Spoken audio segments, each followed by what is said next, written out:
En el nombre del Padre, y del Hijo, y del Espíritu Santo. Amén. Puestos en las manos del Señor, démosle gracias, porque nos permite encontrarnos nuevamente con Él. Y qué bueno de verdad estar siempre atentos para abrirle nuestro corazón, para escuchar lo que Él nos está diciendo. El Señor Dios nos ama.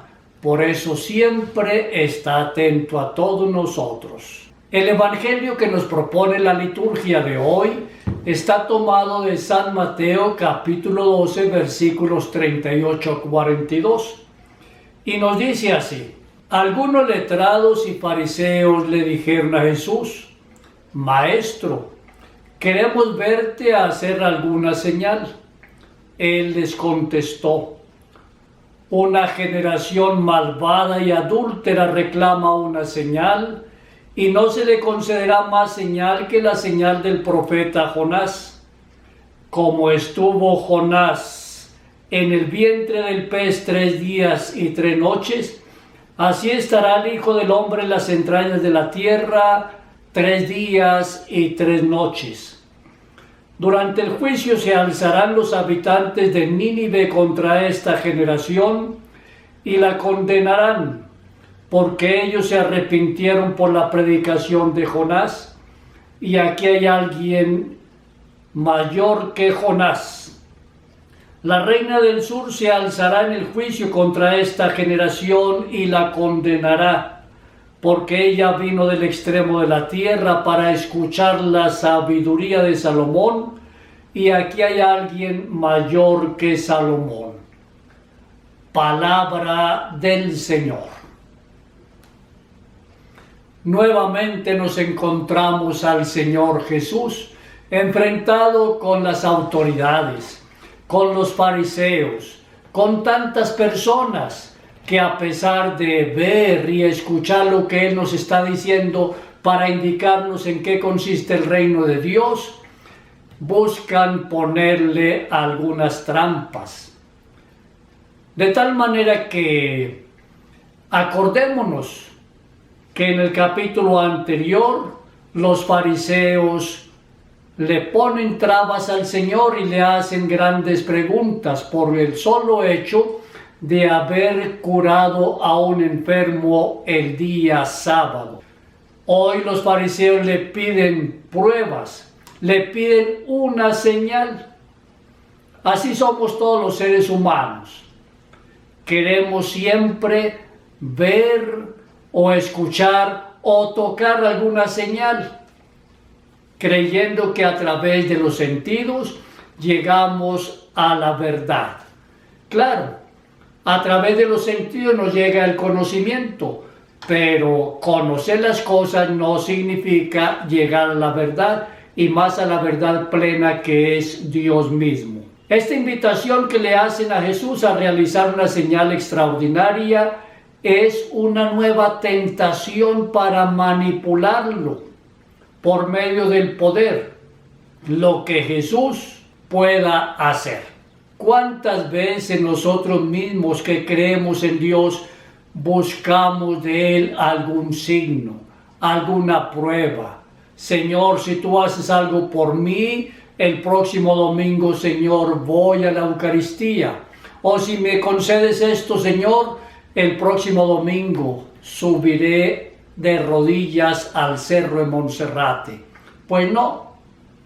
Si realmente tenemos una fe profunda y sincera en el Señor, viviremos como Él lo desea, sin pedirle nunca nada a cambio, menos pruebas, signos, milagros. A veces el milagro deslumbrante y sensacionalista puede convertirse en el peor enemigo del reinado de Dios, cuyo reinado se acoge solamente por la fe. Sí. La fe es un don que el Señor Dios nos regala. Y ese don, que es totalmente gratuito, también espera de nosotros una expresión totalmente gratuita. Los milagros, cuando son buscados por falta de fe, aunque los podamos ver, definitivamente vamos a cerrar los ojos y vamos a decir, pues, el camino de la fe no es ese. Jesús se niega sistemáticamente a contentar a la galería de mirones con portentos milagreros. Es que Dios no es ningún payaso. Dios no viene a mostrarse para hacer espectáculos. Dios no se muestra en las grandes cosas de la naturaleza. Dios se nos muestra y se deja ver siempre a través de los pequeños signos, de las cosas sencillas. Acordémonos que el Señor le agradece a Dios Padre por haberle revelado esta Sagrada Escritura, por haberle revelado las verdades de la fe a la gente sencilla, humilde, a los pequeños. Así es el Señor. Por eso Él no busca ser un Dios milagrero, no. Él ya hizo grandes signos cuando se enfrentó con el diablo en el desierto, acordémonos. Nos lo recuerda el Evangelio de San Mateo, el capítulo 4, cuando el Señor, después de ser bautizado en el Jordán por Juan el Bautista, Él va, digamos, a unos días de retiro. Está durante 40 días en el desierto. Va a orar, a encontrarse con Dios su Padre, y en la oración a encontrarse consigo mismo, preguntándose, ¿y cuál es mi misión? Y en esa experiencia del desierto es tentado por el demonio en 3 oportunidades.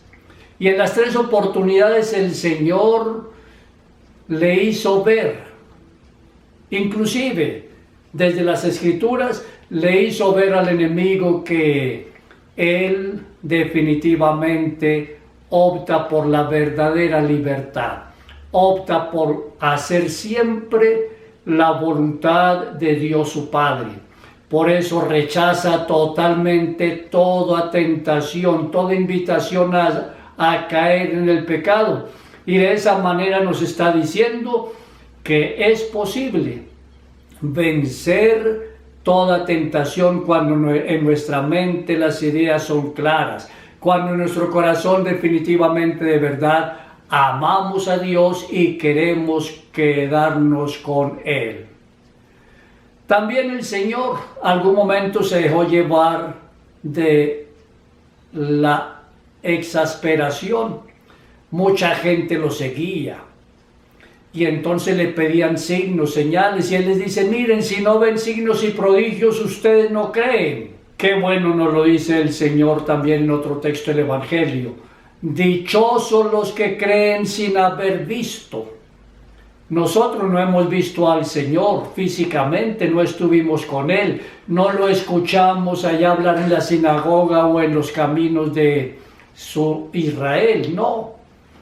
Nosotros hemos visto, nos hemos encontrado con el Señor a partir del testimonio de la fe de las personas cercanas, de nuestra familia, de tantas personas cercanas, de nuestros vecinos que viven la fe, de pastores cercanos, cuántos sacerdotes, cuántas religiosas, siempre haciendo el bien. El Señor ni siquiera hizo signos milagrosos ante el payaso de Herodes, que esperaba ver algún signo milagroso. Eso lo encontramos allá cuando el Señor está siendo juzgado antes de ser llevado a la cruz. Ahora Jesús le responde a los fariseos que le piden una señal en este texto del Evangelio que acabamos de escuchar, con el libro de Jonás.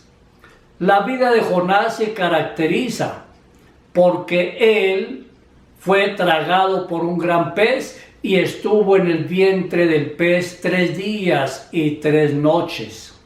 Sí, su misión era ir a Nínive para invitar a la población de aquella ciudad a convertirse. Pero Jonás quiso más bien evadir la voluntad de Dios, se fue para otro lugar y por eso terminó viviendo, entre comillas, 3 días en el vientre del cetáceo. Ese es un signo.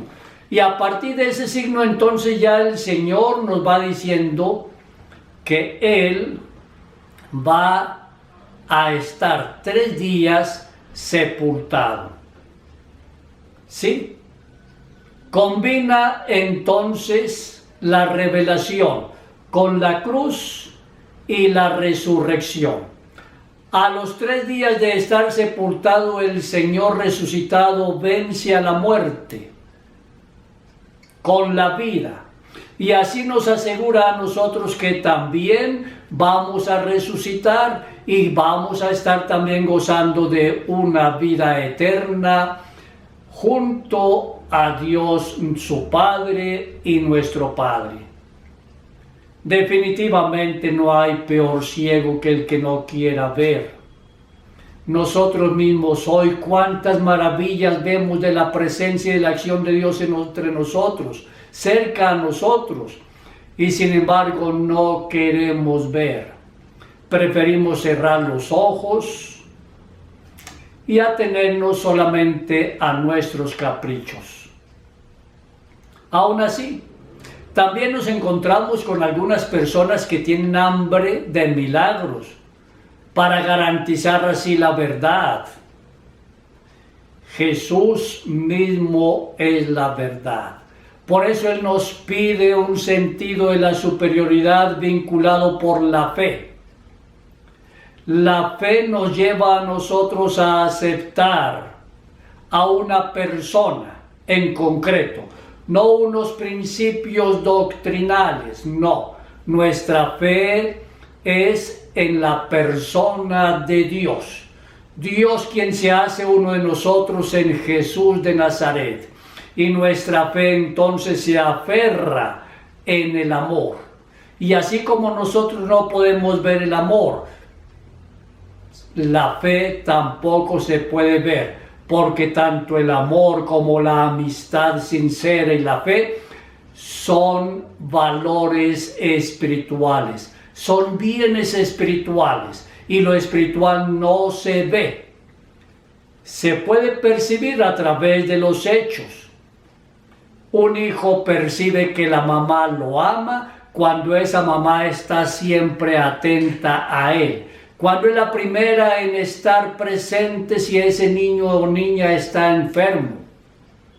Cuando la mamá es la primera en enterarse de que él necesita algo y por lo tanto está atenta para colaborarle, solucionarle sus dificultades, responderle oportunamente todos sus interrogantes, acompañarlo en los momentos de tristeza y de soledad.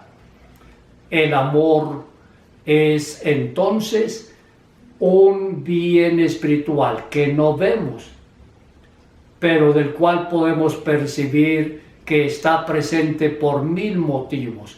Lo mismo la fe. La fe es creer total y absolutamente en Dios, y esa fe no la vemos. No la vemos, la percibimos y la sentimos. ¿Quién ha visto un dolor de muela? ¿Qué color tiene un dolor de muela? ¿Cuánto pesa? Nadie. Pero y sin embargo, cuando tenemos el dolor de muela, sentimos que está ahí presente. Así es Dios y así es la fe.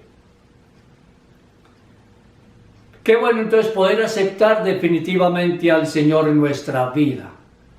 Otras personas. Y es la actitud predominante en el hombre moderno. Se sienten bastante repelidos ante los milagros. Sí, los dos excesos, el buscar milagros o el rechazar los milagros, son siempre evitados. Los milagros esencialmente postulan la fe.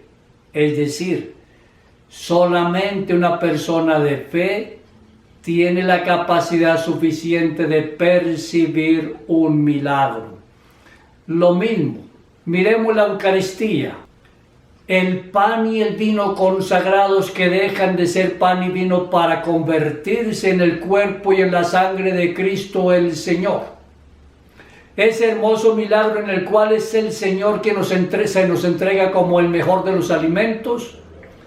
Es el milagro que se repite todos los días, cada segundo, cuando se comienza la celebración de la Eucaristía. En este mismo momento, en muchos lugares del mundo, un sacerdote está comenzando la celebración de la Eucaristía, y donde los templos ya están abiertos, hay una comunidad reunida en torno al sacerdote celebrando la Eucaristía. Y ese milagro eucarístico solamente es percibido por quien tiene fe. O sea, el pan y el vino consagrados, el pan y el vino que son el cuerpo y la sangre de Cristo realmente presente, solo tienen sentido y son aceptados por las personas de fe. Si yo no tengo fe, para mí los sacramentos no dejan de ser entonces pan y vino. El sacramento del bautismo no deja más que ser agua derramada en mi cabeza, etc. Pero si tengo fe, yo veo la presencia viva y salvadora de Dios en la celebración de los sacramentos. Los milagros entonces postulan la fe. No son una muestra del poder de Dios, son más bien una expresión del amor que Dios tiene por todos y cada uno de nosotros. Como quien dice, los milagros son un signo de la relación íntima que nosotros, sus hijos e hijas, tenemos con Dios. Un milagro es un signo entonces del amor entre Dios y nosotros, sí. Y a menudo también un milagro nos invita a la conversión. Por lo tanto, ese milagro, cuando nos invita a la conversión, requiere la disponibilidad de la persona. El mismo milagro puede ser que convierta a algunas personas o endurecen a otros. El milagro que Dios nos pide a todos es nuestro amor activo por Él en nuestro prójimo. Por eso San Juan nos lo enseña en su carta.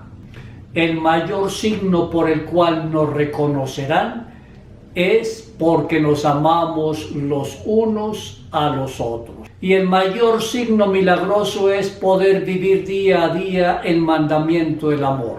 Nos dice el Señor, el primer mandamiento es amarlo a Él sobre todas las personas y todas las cosas. Y el segundo, igual a este, amar al prójimo como te amas a ti mismo.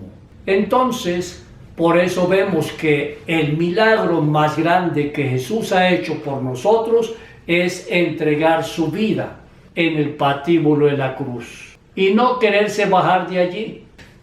Por eso portamos la cruz en la mente, en el corazón y muchas veces en el pecho, para indicar que Dios nos ama, que su Hijo está presente y que resucitado todos los días nos anima a darle de verdad el sentido total a nuestra vida. Pongámonos en manos del Señor con confianza y hagamos esta hermosa oración de Charles de Foucault. Padre, me pongo en tus manos. Haz de mí lo que quieras, sea lo que sea, te doy las gracias. Estoy dispuesto a todo, lo acepto todo, con tal que tu voluntad se cumpla en mí y en todas tus criaturas. No deseo nada más, Padre, te confío mi alma, te la doy con todo el amor de que soy capaz porque te amo, y necesito ponerme en tus manos sin medida, con una infinita confianza, porque tú eres mi Padre. Amén. María Inmaculada, Madre de la Iglesia y auxiliadora nuestra, ruega por nosotros. Ahora, que el Señor Dios y la Santísima Virgen te bendigan. El Señor te bendiga y te guarde, el Señor haga resplandecer su rostro sobre ti y te conceda la alegría, la paz y la salud. Vuelva hacia ti su rostro y te dé el amor definitivo. Y la bendición de Dios Padre, Hijo y Espíritu Santo descienda sobre ti y tu familia y permanezca para siempre. Amén.